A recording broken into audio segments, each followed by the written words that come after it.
A fraude no INSS, que retirava dinheiro da conta de aposentados e pensionistas, segue repercutindo. E o que todo mundo quer saber é como esses valores vão ser devolvidos. Esse é o assunto para a colunista de política do jornal Correio do Povo e também da Rádio Guaíba, Taline Opitz. Taline, boa noite. Boa noite, Felipe. Boa noite a todos que nos acompanham. O tema hoje não tem como ser diferente e tem como foco principal cenário nacional, Brasília. Isto porque o presidente Lula enfrenta um dos piores escândalos, considerando seus 3 mandatos à frente do Palácio do Planalto e num tema muito delicado, muito sensível.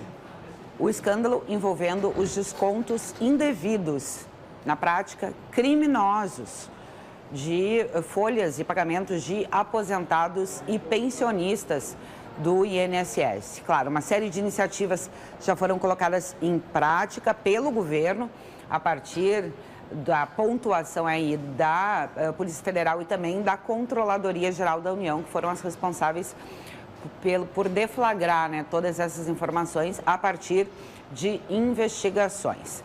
O governo federal, para tentar estancar a crise e também, claro, tentar dar uma resposta a esses aposentados que foram lesados, estuda, e esse plano está sendo traçado em conjunto pelo governo federal, pelo Supremo Tribunal Federal, pelo Ministério Público Federal, um plano de pagamento, um cronograma de pagamento, na prática, ressarcimento desses mais de 4 milhões de aposentados e pensionistas que foram roubados. Isso segundo as estimativas preliminares até agora. A intenção é apresentar esse cronograma de pagamentos já na próxima semana.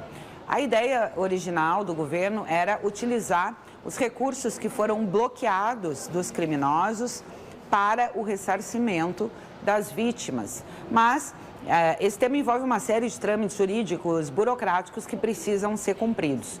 Então, neste momento, a principal tendência é a de que o governo federal vai, claro, para isso ter que cuidar administrativamente, juridicamente, vai ter que encontrar uma forma de mexer no orçamento para pagar com recursos da União, do próprio governo federal, as pessoas que foram lesadas.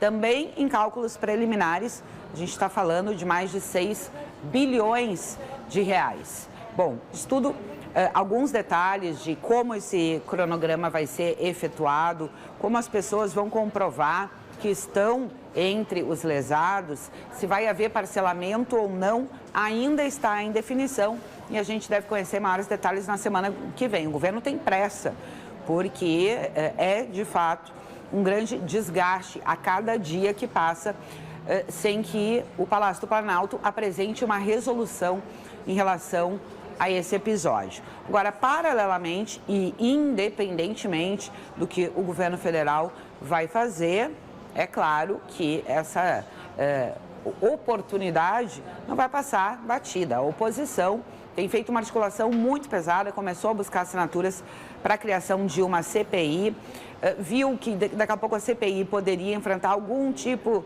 de resistência, porque depende exclusivamente do presidente da Câmara dos Deputados, Hugo Mota, para a instalação e então agora avança para criar uma CPMI. O que significa isso? É uma comissão parlamentar de inquéritos, quer dizer, parlamentares investigando o tema, mas de forma mista, com a presença de deputados federais e também de senadores no grupo. Então, esse é o caminho que, pelo menos, vem se delineando com maior força até o momento. Apesar de acontecerem ainda algumas articulações nos bastidores, especialmente ali por parte do governo, para tentar frear o avanço de uma comissão nesse sentido, governo nenhum gosta de uma CPI.